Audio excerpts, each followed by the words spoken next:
आज का ये एपिसोड शुरू करने से पहले एक छोटी सी बात। क्या आप भी अपना पॉडकास्ट बनाने की सोच रहे हैं? तो एंकर ट्राई कीजिए। ये पॉडकास्ट बनाने का सबसे आसान तरीका है। नंबर एक, ये फ्री है। नंबर दो, इसमें कई सारे ऐसे टूल्स हैं जो आपको अपने फोन और कंप्यूटर पर रिकॉर्ड और एडिट करने की फैसिलिटी देते हैं। नंबर तीन, आप अपने पॉडकास्ट को डिस्ट्रीब्यूट भी कर सकते हैं, जिससे इसे स्पॉटिफाई और दूसरे प्लेटफॉर्म पर सुना जा सके। तो डाउनलोड कीजिए फ्री एंकर ऐप या विजिट कीजिए anchor.fm पर अपना पॉडकास्ट स्टार्ट करने के लिए। ये तो थी एक छोटी सी जानकारी, और अब शुरू करते हैं एपिसोड का सिलसिला।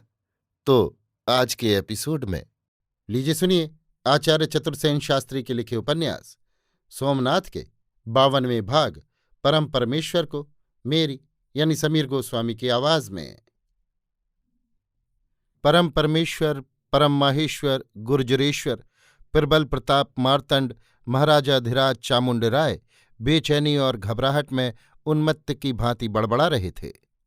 राजा के सब खुशामदी जी हुजूरिये खवास गोले दास दासी राजा को छोड़कर जिसके हाथ जो लगा लेकर भाग गए थे। गुर्जरेश्वर अपने महलों में अकेले पड़ गए। जब से उन्हें मार डालने के षड्यंत्र का भंडाफोड़ हुआ था, वो प्रत्येक आदमी को संदेह और भय की नजर से देखते, अपने ही पैर की आहट से चौंक उठते, हर समय हाथ में नंगी तलवार लिए रहते और नौकर चाकर गुलाम गोले सभी से भयभीत और सशंकित रहते थे। अपनी परछाई से भी डर जाते थे। भोजन और जल सभी में उन्हें विष का भय रहता था। भोजन को वे दूर फेंक देते, चीखते चिल्लाते और बहुधा भूखे प्यासे पड़े क्रोध और जुनून में बड़बड़ाया करते थे। आज उनकी नित्यक्रिया में भी बाधा आ उपस्थित हुई। बारंबार पुकारने पर भी कोई गोला गोली खवास चाकर उपस्थित नहीं हुआ। वे जोर जोर से गालियां बकने लगे। उनके मुंह से फैन निकलने लगा। बहुत देर बाद एक दासी हाथ बांधे आकर खड़ी हुई। राजा उसे देखते ही चौंक पड़े। उन्होंने तलवार का हाथ ऊंचा करके कहा, तू क्यों आई, बोल। मैं अन्नदाता की सेवा में हाजिर हूं। कैसी सेवा? जैसी हुजूर की मर्जी। और सब चाकर गुलाम कहाँ गए? सब भाग गए महाराज। क्यों भाग गए? सारा पाटन ही भाग रहा है अन्नदाता। नगर में भगदड़ मची है। महाराज ये सुनकर एकदम गद्दी पर गिर गए। उन्होंने कहा, पाटन भाग रहा है और मुझे खबर ही नहीं। दासी ने जवाब नहीं दिया, नीचा सिर किए खड़ी रही। राजा ने कहा, बोलती क्यों नहीं, बोल।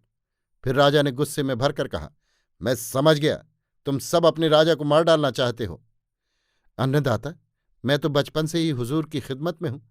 महाराज ने तो सदा ही मुझ पर विश्वास किया है। पर अब? महाराज ने दासी की ओर देखा। दासी ने निकट आकर महाराज की मसनद ठीक की, फिर हाथ बांधकर कहा, अन्नदाता, बाहर मंत्रीश्वर विमलदेव शाह ड्योढ़ियों पर हाजिर हैं। वे हुजूर को सब बात बता सकते हैं। तो विमल को यहां ले आ। विमलदेव शाह राजा के निकट आ खड़े हुए। राजा ने पूछा, विमल, ये सब क्या हो रहा है? सुनता हूं पाटन के सब नगरजन घर बार छोड़कर भाग रहे हैं। महाराज ने सत्य ही सुना है। परंतु क्यों? गजनी का मिलेच्छ गुजरात पर आ रहा है महाराज। तो बालूका राय क्या कर रहा है? उसने उसे मारकर भगाया नहीं? नहीं महाराज। क्यों नहीं? म्लेच्छों की सेना अपार है। पाटन में सेना नहीं है, सेना के पास शस्त्र नहीं है। क्यों नहीं है विमल?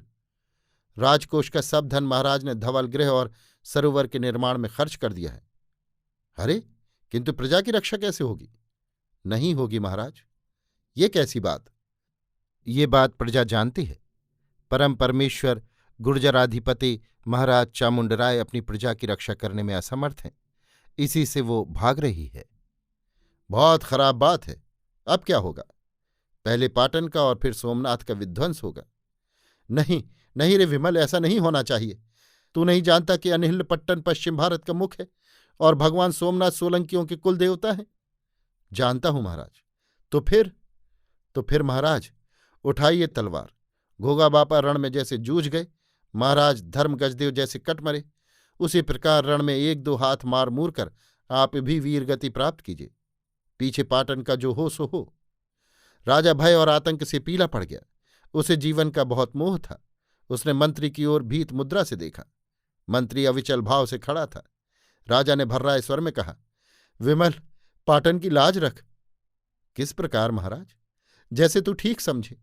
मेरी ओर से तुझे छूट है, समझा? बहुत अच्छा महाराज, तो आप तैयार हो जाइए।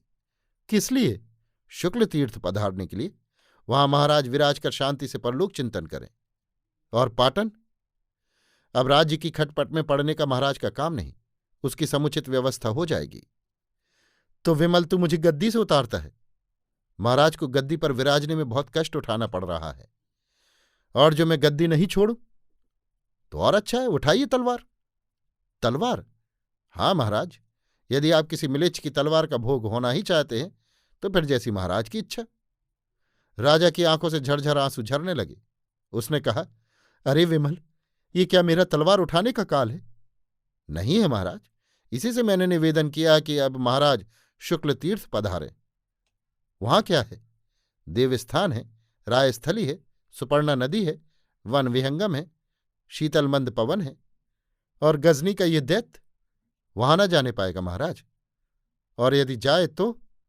विमल के जीते जी नहीं महाराज। ये क्या अथेष्ट है? एक भी गुर्जर जब तक जीवित है तब तक नहीं। हाँ, अब ठीक है, किंतु ये हत्यारे जो अपने राजा को विष देकर मार डालना चाहते हैं, सब दंड पाएंगे महाराज, वहां उनका कुछ भय नहीं है। तो तू जान विमल, महाराज निश्चिंत रहें। अच्छा, तो तैयारी कर। महाराज का गजराज द्वार पर उपस्थित है, रनवास रवाना हो चुका है, सेवक खवास और सब विश्वासी जन रवाना हो चुके हैं महाराज। तो फिर मैं चला। राजा कांपता हुआ गद्दी से उठ खड़ा हुआ। जीवन के 50 वर्ष जहां बैठकर उसने कच्छ, लाट, झालौर, मारवाड़, स्थानक और सिंध के छत्रपति राजाओं का छत्र भंग किया था, उज्जैनी के मालवराज जिससे सदा स्पर्धा करते तथा भयभीत रहते थे, वही सोलंकी गुर्जरेश्वर चामुंड राय आज थर थर कांपता हुआ, बुढ़ापे में धुंधली आंखों से अविरल अश्रुधारा बहाता हुआ गद्दी से नीचे लड़खड़ाते पैर रख रहा था। अभी आप सुन रहे थे आचार्य चतुर्सेन शास्त्री के लिखे उपन्यास सोमनाथ के 52वें भाग परम परमेश्वर को, मेरी यानी समीर गोस्वामी की आवाज में।